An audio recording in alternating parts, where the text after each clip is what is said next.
People call me Draco, Drizzy, basically all the famous Drake rapper names. Are you allowed to say what your brothers call you? They call me Lil Body, Draco, 10, not much. Not double T though. Yeah, exactly.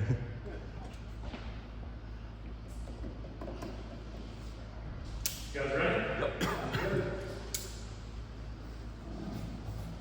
Drake, Mac was in here yesterday talking a little bit about your running with the ball. And you said obviously you're very, very competitive. You want to run the ball, but there's a fine line between being too competitive and smart or what you're doing. I mean, which side, I guess the competitive side takes over? Yes, sir. I think I did a better job of just protecting myself. I think that first sideline hit, just gotta get out of bounds. I mean, it's just so hard when the first down's right there. Just hard for me to run out of bounds. Just my mentality. Whether it's just growing up, like I said, just having that edge, or watching Sam do it here. Sam you never saw Sam run out of bounds unless the first down was near. So you need to do a better job. At the same time, I'm gonna leave it all out there. I'm not gonna change that. Just like you said, I gotta do a better job of knowing when to get down. Did you get to watch Nick Sam's game on Sunday? Yeah, we got out of here about 6. So I checked the score when I come out of practice. It was 21-3. Not looking good, and obviously they turned it around and watched the whole second half. And, it was fun to watch. Not surprised you when he was doing that, right? No, never that. He's 3-0, he's an NFL starter. He's proved it. Wherever he's gone, he's changed the program. So, don't expect anything from him. The way he prepares, the way he goes about it, and handles himself. I think he's putting the NFL on notice. Were those 2 of the harder or 3 of the harder hits you've taken? The hit at the end of the app game on the 2-point run. Yeah. And then, like you said, I think it's 5 plays in against Minnesota, and then there was another one where there's a lineman laying on you. Like, were those some of the harder hits you've taken? I'm sure you always have some hits from the game that you remember the next day, and stuff that you get in there and treat your body. But I can't really give you a power rankings of the hard hits, but I've definitely I've taken some throughout the years. But sometimes it's part of the game. It's part of the position that I play. You got to hang in there and see guys on Sundays taking hits. Guys across the college football taking hits. And, we're always the ones going on the highlight film for getting blown up and smacked. And I'm sure you've seen a lot of that. So I definitely think that first one on the sideline I could do a better job of not avoiding kind of just a cluster of big dudes trying to take my head off. But I definitely woke up on Sunday morning and felt that one. Of course, the goal of every week is winning every week essentially. With conference play starting up, does anything kind of change as far as urgency or anything like that? Just knowing that it's somewhat of a race to Charlotte. Yeah, I think it's just a kind of a new scenario with the no division. Every game, in the ACC, every opponent. Pitt would be on our side anyway, but it's kind of a tone setter. Pitt, like Coach Brown's been preaching, Pitt's the tough, kind of have the tough personality of the ACC, and the do a little extra stuff and hit you hard and try to do the little extra stuff to get you riled up. So we have another opportunity to set the tone like South Carolina was for our season, but this is kind of another opportunity to set the tone for ACC play. Greg, you've been very clear that you'll do whatever it takes to win in terms of the App State game. You run basically a run-heavy offense, but you guys came out at halftime with a pass-heavy approach. I'm curious, kind of, as much as you want to do whatever it takes to win, how much excitement do you feel when it's clearly going to be on your shoulders that we're going to lean on the pass going forward?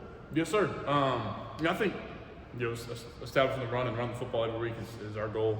I wouldn't say that we're going into the game expecting for me to throw 400 yards every game, and we're not going into the game expecting to run for 300 yards. We're trying to find an even balance, and at the same time, it's a lot of what the defense is doing. So if they're trying to stop the run, and we have some backs that are making big plays, and Amarion and British and Caleb, they're all running great. So it makes it tough on the defense. So we're just kind of gauging it based on how we think they're going to play us and adjusting in the game and then taking it from there. And I think Coach Lindsey and also the staff do a nice job of not being married to one thing and just adjusting to how they're playing us. And letting it go. Max said yesterday, I guess you guys only ran the ball one time in the third quarter. Really? Wow. And it was all basically you guys not running into heavy boxes and start Yeah. throwing it. Kind of how did you feel in that third quarter when, I mean, you guys had a bumpy stretch early where you weren't getting the ball as much, but I mean, where you're able to throw the ball, you know, consistently going downfield with attempts over and over again. I mean, it seemed like you got in a really comfortable spot. Yes, sir. Yeah, you kind of get in the groove there. That's the great thing about having guys around me and protect them well, and you kind of get in a rhythm. And once you're moving the ball, however we move the ball, once we go up tempo, we got some up tempo plays that I can make some different. We can throw it over, run it, and so it makes it tough on the defense. We try to catch them subbing, and we felt like on third down it was best to go fast and throw the rock, and it was working. So we kept on moving the ball well, so we didn't want to change that. Drake, right now you all have, I think it's the second highest third down conversion percentage in the country. Really? What is working so well for you all on third down? How is it that you all are able to execute that at such a high clip right now? Yeah, I think it's big. Coach Lindsey always preaches it, and Coach Brown preaches, converting on third down and, getting off the field for the defense on third down. I think one of the biggest things, for me is Coach Brown's, likely to go for it on fourth down once we get across, whether it's the 40 or the 50. So just kind of that new approach of, taking what they give me, checking it down or getting 4 or 5 yards and having them run for the first. At the same time, I like to say, I feel like pretty confident. Whether they're down a distance, I think we hit some 3rd and 12s, we hit some 3rd and 11s, some long third downs. The ball in my hands and studying film throughout the week and get the protection right, I feel pretty good. We got a good chance. Now that you've had a second to review all the stuff from Saturday's game, how did Nate's presence impact what the defense was doing? Do you think it's going to make the offense's job easier moving forward with just what he's able to do? I think it's going to make everybody's job easier. I think it's going to open up some one-on-one opportunities for guys on the outside, and those kind of sneak the tight ends in there. They made some big plays on Saturday, so I think that position, Kobe's been in that position a little bit, that slot position, and same with Nate, just try to mix them up and get them all in there, and kind of make it hard for the defense to realize where Nate's at or where Kobe's at, or hey, Bryson and Kamari are in, or hey, Bryson and Kobe are in, or hey, they're all three in. Just mixing up the personnel makes it tough. How much did Minnesota change the way they were defending you guys in the back with Nate out there? Was it a gradual change or was it sudden because he was having so much success? Yeah, I didn't really notice much. I mean, I think they tried to cloud some stuff. They didn't really bracket them. They played that kind of that quarters with the inside nickel. So I don't think they really changed much. Obviously, he caught 15 balls for 170. So it's not like they shut him down in the second half. You just mentioned Kobe. Yeah. Most of his reps were on the outside. Yeah. Stark difference in the first couple of games. He told us back in August he's gotten quite a bit of work on the outside. Where is he in your eyes as a guy that lines up outside when Nate's in slot? Yes, sir. Yeah, he's tough. What can he bring to you guys? Yeah, he played a lot of outside in high school. I mean, I think he's one of the best high school receivers coming out of North Carolina in our class, in the state. I think he broke a bunch of records over at Kings Mountain. I remember watching his highlight tape. So he can do a lot of things. That's the thing about Kobe's versatile. He played in the outside against Clemson in the AC Championship. He's good one-on-one when guys want to go out there and press on the outside. And it's a guy I trust. We've had some big plays together, and he's caught a lot of balls from him. Coach Lindsey was saying, Drake was saying, Matt was saying yesterday, he was talking about the freshman wide receivers, trying to get them to learn some plays as well, in the case that they get some reps in games. From what you've seen, just doing reps with them and even just observing them in practice, how have you seen those guys, those freshman receivers come along? For sure, they're coming along. They're doing a nice job. I think, credit to the younger quarterbacks too. Connor and Tad, they've taken them after practice. I see them working on, routes and stuff. And even me, I try to do my best. I'm throwing with the older guys. At the same time, I try to, grab Chris Culver, grab, Christian Hamilton, or Paul, or Doc Chapman, grab those guys and get a route here or there, or maybe a route in this week that they may be in on. So just try to move them along. Anytime, coming into the freshman, you're just trying to learn the playbook first, and then, I think it's tough going up, to Pitt in a night game and throwing in a true freshman in that environment against a team like that. But we're going to need them later in the season. Injuries happen, and kind of like the same things last year. Kobe and Gavo stepping up. When Josh and AG went down, they got to be ready.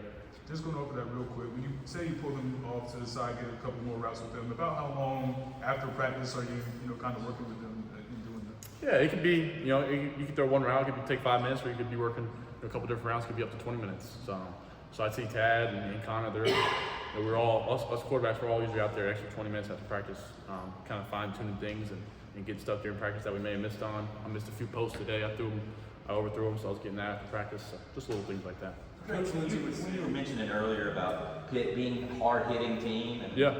maybe a bully type team, like was that reinforced to you last? I mean, I know you were up there 2 years ago for the overtime game and Sam was running around, but was that reinforced to you last year in the game here? Just the way they play. I think you had your hand cut up during that game. Yeah. Did that open your eyes like, these guys are kind of a hard-hitting bunch? Yeah, I think they try to kind of play that bully ball and have that mentality going into the week. I remember the dude last year at the press conference, one of the linebackers said we trying to do the same thing we did in Malik Cunningham. That's right. Good memory. If he doesn't get up, then it's not our problem. So I had that mentality, and basically how it worked out last year. So just going with the same type of mentality and trying to win game and play, not hurt ourselves offensively. Coach Lindsay was saying yesterday, that you guys do a lot of work on scramble plays, like the first touchdown today against Minnesota. Like, how do you practice that? Just improving, thinking on your feet. I mean, because every situation is different. Yeah, no doubt. I think one of the biggest things is our defense. They do a good job in 7-on-7 and Skelly. When something's not open, I do my best to try to get out there and make a play on the scramble drill. We have certain plays sometimes in practice where we script a scramble, just so I get out there and work on scramble and getting open. That stuff, it's so hard during fall camp to really replicate that. Cause I'm trying to hit everything on the first, second read, and then even sometimes you get to the third, you get to move. That's a lot of the football, and that's a lot of what I feel like is one of the better parts of my game, getting out of the pocket and making plays. So it's kind of hard to replicate real life because they can't really hit me in practice. So in game, it's kind of just a kind of a feel thing. I feel like our guys had a great feel. Last one. In talking about the catch that Andre Green almost made the other day, Max said yesterday that could have been a breakout catch for him. How close is Andre to breaking out to being that guy? Yeah, he's right on the verge. He kept on. He texted me after the game. I got to make that catch, and he wants it. And he's got the tangibles. He's just still kind of learning it, and he's getting down. Last year the problem was kind of knowing what to do and how to do it, and he's got that down. So just confidence and making that play. You saw him in the Oregon game make a big catch, so he's got it in him. It's just getting more confidence, and I got to do a better job of finding him open. So thank you. Appreciate it, Greg. Thank you, man.